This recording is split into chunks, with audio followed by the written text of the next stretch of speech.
본 강의 오늘 97번째입니다. 오늘 본문에서 예수님은 십자가에 못 박히십니다.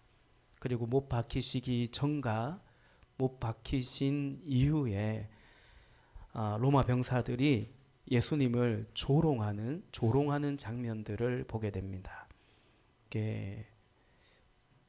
예수님을 구주로 고백하는 우리로서는 사실은 이 장면을 볼 때 굉장히 마음 아픈, 가슴 아픈 장면들, 그 장면들의 연속입니다.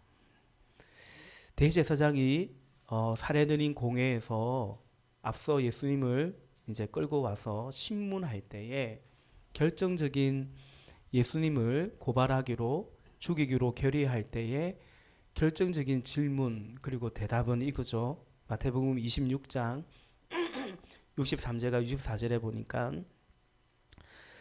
대제사장이 예수께 말하였다. 내가 살아계신 하나님을 걸고 그대에게 명령하니 우리에게 말해주시오. 그대가 하나님의 아들 그리스도요. 예수께서 그에게 말씀하셨다. 당신이 말하였소. 그대가 하나님의 아들 그리스도요. 그러자 예수님 대답하시기를 당신이 말하였소입니다. 그러니까 이 대제사장이 더 이상 무슨 증언이 필요하냐 이러면서 이제 예수를 죽이기로 신성모독죄로, 자기가 하나님의 아들이래요. 자기가 그리스도래요. 그래서 신성모독죄로 죽이기로 결의했습니다. 맞는 말 한 건데요. 그죠? 예수님이 하나님의 아들이 맞는데요. 그리스도이신데요. 근데 그걸 모르는 대제사장은 예수님을 딱 그것을 증거 삼아서 이제 또 사내들인 공회는 죽이기로 결의합니다. 그런데 이들이 죽이기로 결의하고 로마 총독에게 고발을 하는데 그 고발할 때는 내용이 살짝 바뀝니다. 빌라도가 예수님께 이렇게 말하죠. 우리 지난주에 봤습니다. 사람들이 당신을 고발하는 말을 듣고 있지 않느냐는 거죠. 왜 가만히 아무 말도 안 하고 있느냐라는 것입니다. 지금 사람들이 당신에 대해서 하는 말은 다 당신에게 불리한 말들인데 왜 고마 그냥 듣고만 있냐, 그렇게 말하면서 이제 이 빌라도가 결정적으로 이렇게 묻습니다.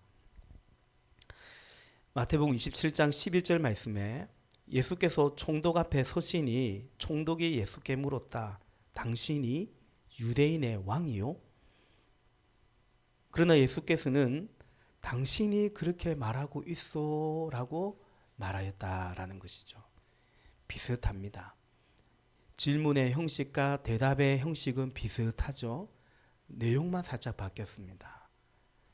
당신이 유대인의 왕이요? 그러자 예수님은 당신이 지금 말하고 있어 이렇게 대답을 하십니다.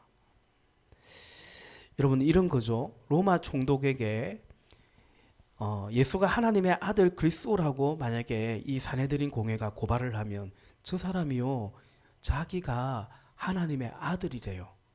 그리스도래요. 그렇게 고발을 하면 로마 총독 입장에서는 뭐라고 받아들이겠습니까? 그건 당신들이 알아서 하라고. 그건 종교적인 일이니까 뭐 내한테 그걸 가져오지 말라고. 그래서 사내들인 공회를 우리가 인정하는 거고 남겨둔 거 아니겠냐고 그렇게 대답하겠죠. 그래서 이 사내들인 공회가 총독에게 고발할 때는 이 사람이 유대인의 왕이라고 했다고 살짝 말을 바꾼 겁니다. 왜냐하면 당시 이 유대인 이스라엘을, 팔레스타인을 누가 통치했습니까? 로마가 통치했습니다. 그럼 왕은 누구예요? 유대인의 왕은 누구예요? 로마 황제죠. 시저가 왕인 것입니다. 그러므로 그 누가 유대인의 왕이라고 주장을 한다라는 것은 그 로마 황실에 대한 반기를 드는 거죠. 그리고 세력을 모으면은 반란이 밀란이 되는 것입니다. 이것은 특히 총독에게는 제일 이 빌라도에게는 제일 일어나서는 안 되는 일이에요. 왜 우리나라도 일제 강점기 때 조선 총독부가 있었습니다. 그 조선 총독부 입장에서는 뭘 제일 막아야 되겠어요? 대한 독립 만세를 막아야 되는 거죠. 예. 그런 것처럼 제일 민감한 말을 빌라도가 듣기에는 제일 민감한 얘기로 딱 고발을 한 것입니다. 그것을 아주 잘 아는 산헤드린 공회가 예수를 죽이고자 할 때에 유대인들에게는 제일 민감한 말이 뭐냐면 자기가 그리스도라는 거예요. 자기가 하나님의 아들, 그러니까 신선 모독죄만큼 유대인들에게 민감한 건 없는 거죠. 또 총독 빌라도에게 가장 민감한 것은 뭐냐면 이 사람이 자기가 우리 민족의 왕이라고 주장을 한다라는 거죠. 여러분 실제로 빌라도가 예수님이 죄가 없다라는 사실을 알았다고 했죠. 그죠? 그것을 알고도 결국은 십자가 판결로 넘겨준 이유가 뭡니까? 우리 지난주에 봤지만 27장 23절 24절에 보면 빌라도가 말하였다. 정말 이 사람이 무슨 나쁜 일을 하였소? 사람들이 더 큰 소리로 외쳤다. 십자가에 못 박으시오. 그러니까 무슨 나쁜 일을 했냐니까 더 이상 말이 안 통하는 거죠. 소리만 지르는 겁니다. 십자가에 못 박으라고. 소리만 지르는 겁니다. 많은 사람이 달려와서 소리를 팍 지를 때 그러자 빌라도는 자기로서는 어찌할 도리가 없다는 것과 또 밀란이 일어나라는 것을 보고 물을 가져다가 무리 앞에서 손을 씻고 말하였다. 나는 이 사람의 피에 대하여 책임이 없으니 여러분이 알아서 하시오. 결과적으로 산헤드린 공회의 이 뭡니까? 이 업무가 이 꾀가 먹혀든 거죠. 유대 민족에게는 신성 모독죄로 예수를 죽이기로 결의해버리고 빌라도에게는 이 사람이 밀란을 일으키려고 한다. 자기가 왕이라고 한다. 그러니까 빌라도에게 제일 민감한 것을 죄의 어떤 그 항목으로 고발을 한 거고, 그래서 그들의 의도대로 예수님을 십자가에 그래 못 박아 죽으라고 빌라도는 판결을 결의를 하게 됩니다. 여러분 엄밀히 말하면요, 하나님의 아들 그리스도라고 예수님이 했는데 빌라도에게는 유대인의 왕이라고 고발을 한 것은 이건 이제 종교적으로 신학적으로는요 꼭 틀린 건 아니잖아요. 그리스도가 뭡니까? 그리스도는 왕이고 제사장이고 선지자 기름 부음을 받은 자라는 뜻이잖아요. 그러니까 그리스도라는 그 호칭 안에는 왕도 들어가 있거든요. 그래서 이들은 굉장히 교묘하게 우리 말이 뭐 틀린 것도 아니잖아 이런 식으로 교묘하게 예수님을 빌라도에게 넘긴 것입니다. 우리는 이 지점에서 두 가지를 보는 것 같습니다. 첫 번째는 세상의 완악함, 세상의 강교함입니다. 나쁜 짓 하는데 머리 되게 잘 굴립니다. 여러분 보세요. 세상에 나쁜 짓 하는데 엄청 그 머리 잘 돌아가는 사람들이 있습니다. 그 머리로 선한 데 굴리면, 선한 일을 하면 얼마든지 선하게 살고 얼마든지 바르게도 살 것 같은데 꼭 그렇게 못된 짓 하는데, 나쁜 짓 하는데 머리 잘 굴립니다. 세상의 완악함, 강교함을 우리는 보는 것 같습니다. 또 하나 동시에 여러분 무엇을 볼 수 있냐면 세상의 한계입니다. 한계. 한마디로 그래봤자입니다. 이래봤자입니다. 머리 굴리고 굴리는데 결국은 이들의 뜻이, 이들의 계획과 이들의 음모가 이루어지는 것 같지만 아니죠. 결국은 뭐가 이루어지고 있는 겁니까? 지금 하나님의 뜻이 이루어지고 있는 거예요. 자기네들은 뭔가 자기들이 의도한 대로 계획한 대로 묵혀들고 있다고 생각할지 모르겠지만 그게 세상의 한계입니다. 결국 언제 다 드러납니까? 심판날에 다 드러나게 돼 있습니다. 그러니 어떻게 해야 되겠습니까? 너무 우리 세상에 이 완고하고 완악하고 강교한 세상에 때로 우리가 힘들어도 너무 낙심하지 않기를 바랍니다. 또한 그런 세상 부러워하거나 동경하거나 따라가지 않도록 우리는 마음을 잘 다잡아야겠죠. 고린도전서 1장 25절에 하나님의 어리석음이 사람의 지혜보다 더 지혜롭고 하나님의 약함이 사람의 강함보다 더 강합니다. 아멘. 이것을 잘 이해하고 굳게 믿으시기를 바랍니다. 정리하면 예수님은 신성모독죄로 사내들인 공회에서는 결의되었고 총독에게는 이 예수가 유대인의 왕을 깨한다는 반란죄로 고소되어서 결국 빌라도가 그들의 고발을 기소를 받아들였으므로 예수님은 십자가형에 이제 처해지게 된 것입니다.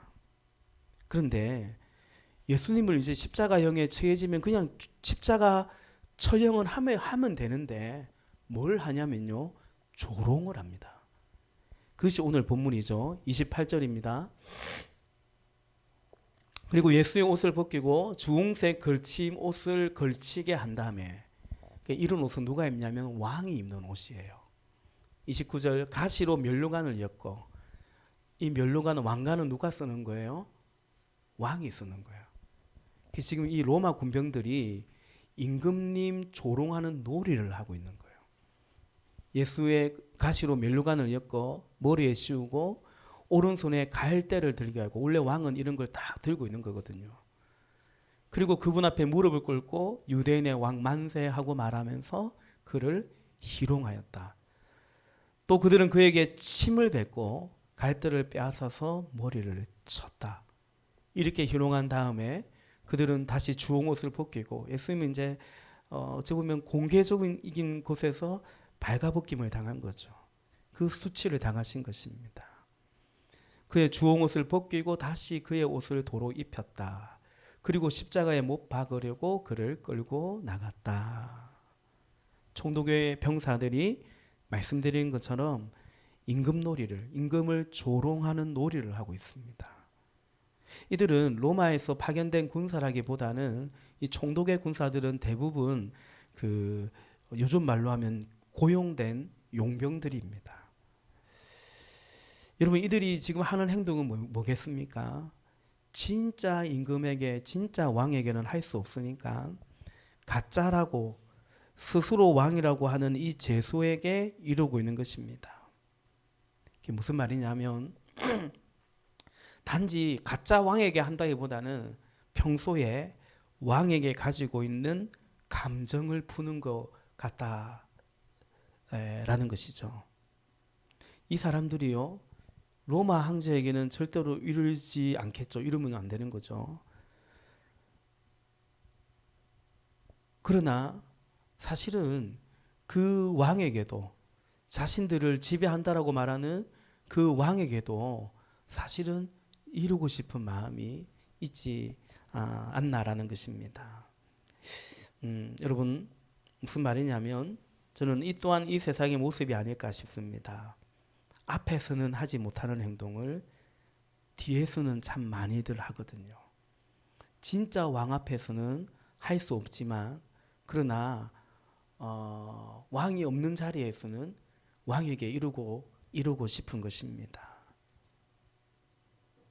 그리고 그러므로 뭐 좀 한 자리 차지한 사람들, 으쓱하는 사람들도 잘 생각해야 됩니다.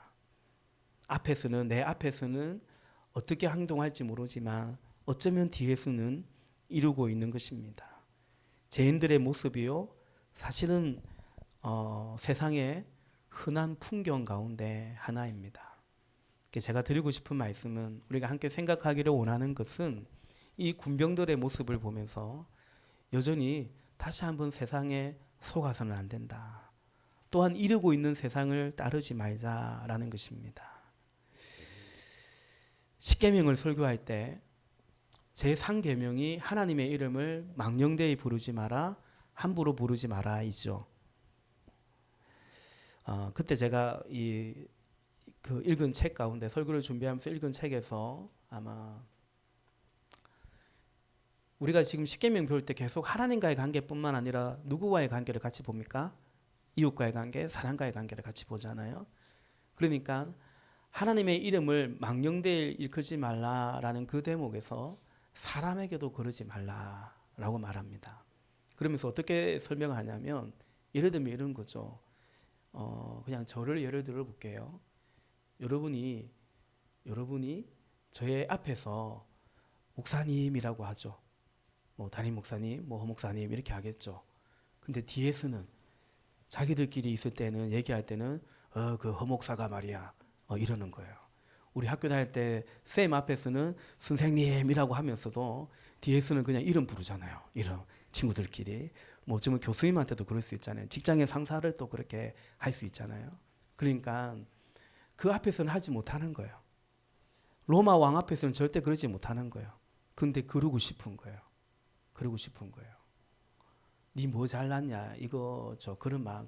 이게 세상의 흔한 풍경이고 인간의 습성이고 어쩌면 여기에서 자유롭지 못한 것이 오늘을 살아가는 우리들의 모습일 수 있습니다. 하나님 이름을 망령되이 일컫지 말라는 것이 사실은 그렇게도 설명을 합니다. 하나님 앞에서 하는 것과 그렇죠? 예배당에서 하는 것과 나가서 하는 것이 다르지 않도록 그 사람 앞에서 하는 것과 그 사람 뒤에서 하는 것이 다르지 않도록 그것을 말하고 있는 것입니다. 예수님은 이제 십자가형의 집행장으로 가게 됩니다. 근데 예수님은 이미 너무나 지치셔가지고 그 십자가를 지고 그 십자가 처형 집행장인 그 골고다 언덕까지 가실 수가 없었어요. 그래서 32절에 보면 하나의 에피소드 같은 그런 내용이 등장합니다. 우리 32절 같이 읽어보십시다. 32절 시작. 그들은 나가다가 시몬이라는 구레네 사람을 만나서 강제로 예수의 십자가를 지고 가게 하였다. 아멘. 시몬이라는 구레네 사람, 뭐 구레네 사람 시몬. 구레네는 동네입니다. 아프리카 지역에 있습니다. 시몬은 히브리식 이름이거든요. 그러니까 아마도 디아스포라 유대인이 아닐까. 그게 디아스포라 1세일 수도 있고 교포 1세일 수도 있고 교포 2세일 수도 있고 그죠? 그런 것 같습니다. 근데 이 사람이 어떻게 십자가를 졌냐면 그냥 구경하다가 로마의 그 군병이 너 이리 와봐. 너 이거 좀 쳐. 당시 이제 로마가 법적으로는 그런 권한이 있었대요. 징집하고 강제로 노역과 부역을 시킬 수 있었다고 합니다. 우리 보통 이런 경우를 뭐라고 말합니까? 재수 없이, 재수 없이 다 하필이면 노이로 와가지고 십자가를 어떻게 졌냐면 강제로 예수의 십자가를 지고 골고다 언덕까지 이 사람이 예수님이 못 박힐 그 십자가를 대신 지고 갔다라는 것입니다. 여러분 이 사람 나중에 복음의 동력자가 됩니다. 근데 성경은 참 정직하죠. 그럴싸하게 포장할 수 있을 것 같은데 그러면 안 되죠. 근데 그런 생각이 들어요. 우리 보통 그러거든요. 이 구레네 사람 시몬이 그 예수님을 사랑한 나머지 내가 십자가를 지겠다고 왠지 그래도 안 되죠. 그럴 것 같은데. 근데 그대로 이 사람은 십자가 지고 갔는데 강제로 졌다고, 억지로 졌다고 기록하고 있습니다. 이 구레네 사람 시몬이 이렇게 십자가 지고 나서 어떤 인생이 되었는가? 마가복음을 한번 볼까요? 마가복음 15장 21절에 보면 그냥 스크린 볼게요. 그런데 어떤 사람이 시골에서 오는 길에 그곳을 지나가고 있었다. 그는 알렉산더와 루포의 아버지로서 구레네 사람 시몬이었다. 그러니까 이 시몬은 아들을 통해서 이제 소개하고 있어요. 마가복음에서는 알렉산더와 루포의 아버지로서 구레네 사람 시몬이었다. 그들은 로마 병정들은 그에게 강제로 예수의 십자가를 지고 가게 하였다. 로마서 16장 13절에 보면 언젠가 제가 한번 설명한 적이 있는 것 같네요. 로마서 16장 13절에 보면 바울이 로마서 맨 끝에 16장에서 이제 문안 인사를 하는데 이렇게 합니다. 주님 안에서 택하심을 받은 루포와 그의 어머니에게 문안하여 주십시오. 그의 어머니는 곧 내 어머니이기도 합니다. 아까 시몬이 누구였어요? 루포와 알렉산더의 아버지였어요. 그 구레네 사람 시몬의 아들이 루포고 그의 어머니는 곧 누구겠습니까? 시몬의 부인이 아내가 되는 거죠. 근데 그 사람이 어떤 사람이 되었냐면 바울이 로마서를 편지를 쓸 때 문안하는, 심지어 그의 어머니는 곧 내 어머니입니다. 바울이 그렇게 말하는 거예요. 그러니까 아주 바울의 동력자, 신실한 복음의 일꾼이 되었다라는 사실을 우리는 확인하게 됩니다. 그래서 여러분, 십자가는 강제로, 억지로라도 십자가를 지는 것은 복이 있다라는 것입니다. 하나님의 뜻이 이루어져 가고 있는 거잖아요. 그죠? 그러니까 그 뜻 가운데 자기가 자원한 거 아니에요. 뭐 알고 한 거 아니에요. 그러나 하나님의 뜻이 이루어져 가는, 하나님의 도도히 흐르는 하나님의 역사의 강줄기 가운데 이 시몬은 이렇게 굵직하게 어쨌든 그 뜻 가운데 쓰임 받은 것입니다. 강제로, 억지로 십자가를 진 구레네 시몬. 문득 이런 생각이 듭니다. 십자가는 원래 이런 게 아닌가. 그래서 십자가가 아닌가라는 거죠. 이 시몬이 십자가를 어떻게 졌다고요? 강제로요. 억지로요. 그럼 반대는 뭡니까? 자원해서 즐거이 기쁘게 십자가를 짓다라는 거죠. 그런데 그런 십자가가 있을까요? 그런 거라면 그게 십자가일까요? 저는 그 생각이 들어요.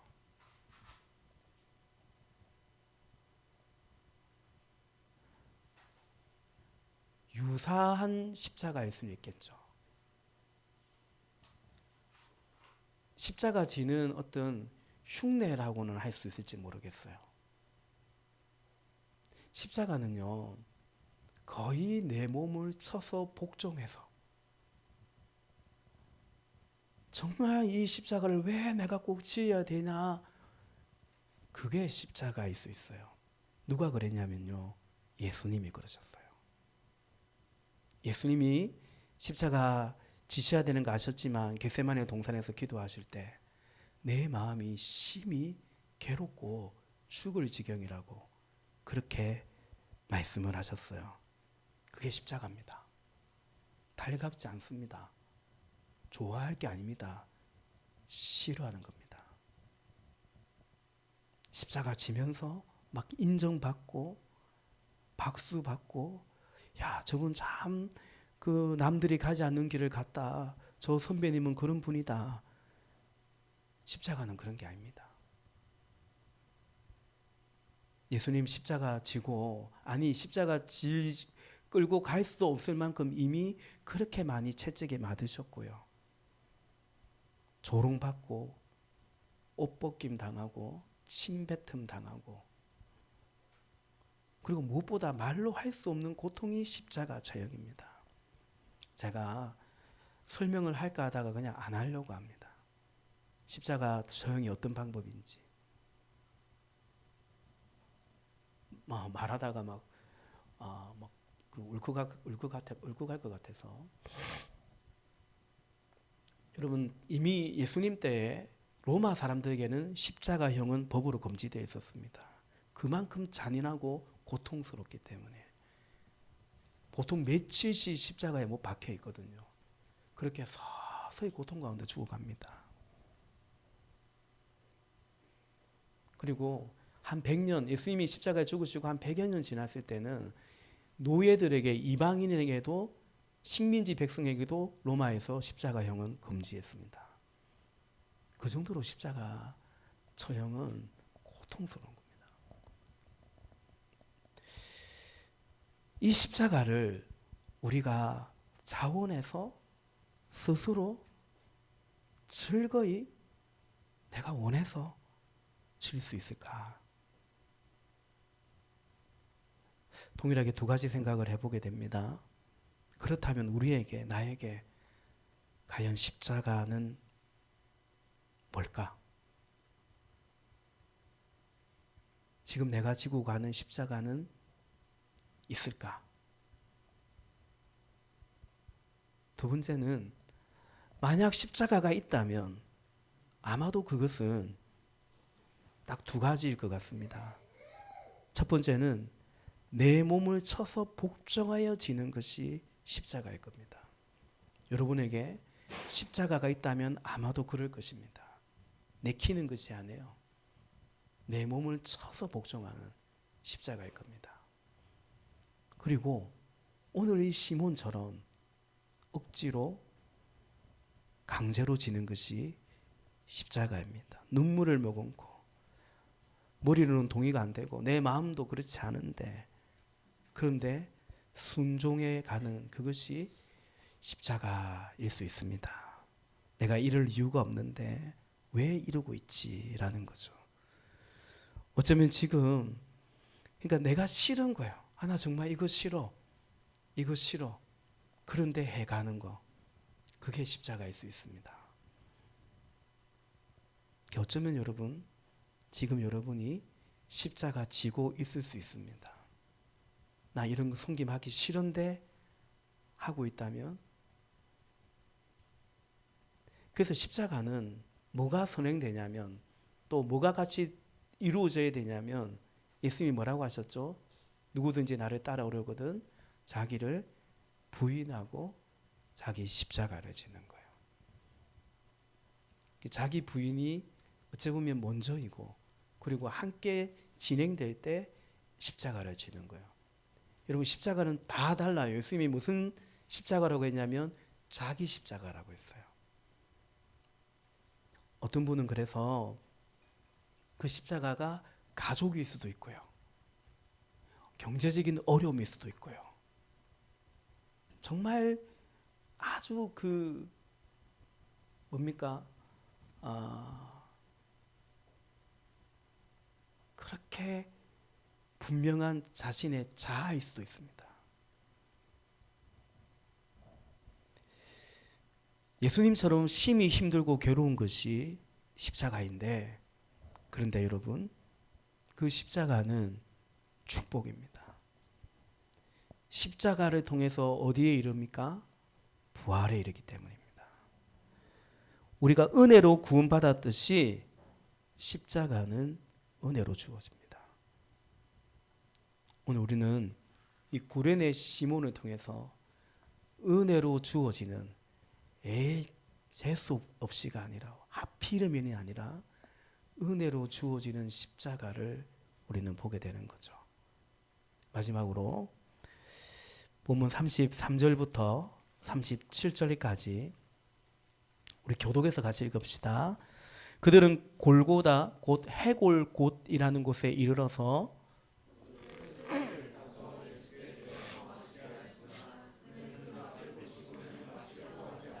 그들은 예수를 십자가에 못 박고 나서 제비를 뽑아서 그의 옷을 나누어 가졌다.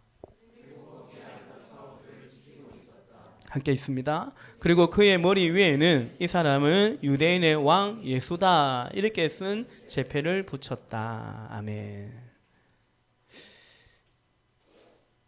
34절에 포도주에 쓸개를 타서 예수께 들여서 마시게 하려고 했다라는 거죠. 포도주에 쓸개를 타서 이게 뭐냐면 진통제 같은 겁니다. 마취제 같은 겁니다. 요즘으로 따지면. 예수님이 어떻게 했어요? 마셨어요? 거절하십니다. 예수님은 우리가 이 죄로 인해서 당할 그 고통을 대신 당하시는 것이기 때문에 오롯이 고통을 당하십니다. 대신 짊어지시는 것입니다. 35절에 군병들이 예수님 옷을 제비 뽑습니다. 십자가에 못 박고 나서 옷을 나누어 가집니다. 시편 말씀이 성취되는 장면입니다. 시편 22편 18절에 내 겉옷을 나누며 속옷을 제비 뽑나이다. 그 말씀이 성취되는 것입니다. 군병들은 그냥 자기들이 그러고 있다라고 생각하겠죠. 하나님의 예언이 말씀이 성취되고 있는 것입니다. 마지막 37절에 예수님의 십자가 위에 제 패가 하나의 적혀 있는 그 패가 기록되어 부착되어 있는데요. 병행 본문을 보면 이것을 좀 더 자세히 기록하고 있어요. 요한복음 19장입니다. 19장 19절에 보니까 빌라도는 또한 명패도 써서 십자가에 붙였다. 그 명패에는 유대인의 왕 나사렛 사람 예수라고 썼다. 그러자 19장 21절과 22절에 보니까 유대 사람들의 대제사장들이 빌라도에게 말하기를 유대인의 왕이라고 쓰지 말고 자칭 유대인의 왕이라고 쓰십시오 하였으나 22절 빌라도는 나는 쓸 것을 썼다 하고 대답하였다라는 것입니다. 예수님이 왕이라는 사실은 결국 부인되지 않는 것입니다. 말씀을 맺습니다. 오늘 본문 속에서 왕을 조롱하고 왕을 죽입니다. 우리는 그 조롱받은 왕, 이 순환당하고 죽임받은 그 왕의 이 대속의 죽음을 통해서 그가 찔림으로, 그가 채찍에 맞음으로, 그가 죽으심으로 우리는 생명을 얻었고 나음을 얻었고 그 왕의 백성이 되었습니다.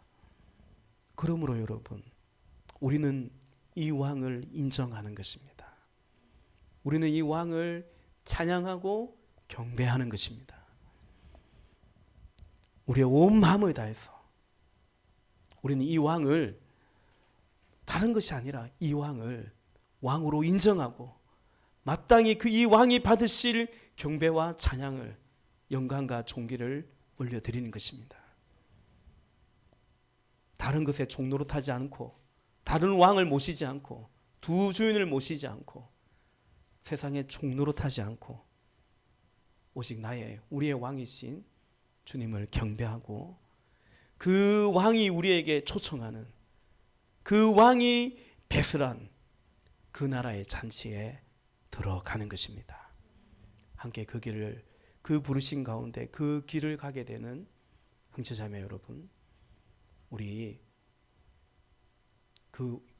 왕을 전심으로 예배하고 경배하고 사랑하고 이 왕을 자랑하는 저와 여러분 우리 모두가 되시기를 예수님의 이름으로 부탁을 드립니다. 기도하십시오.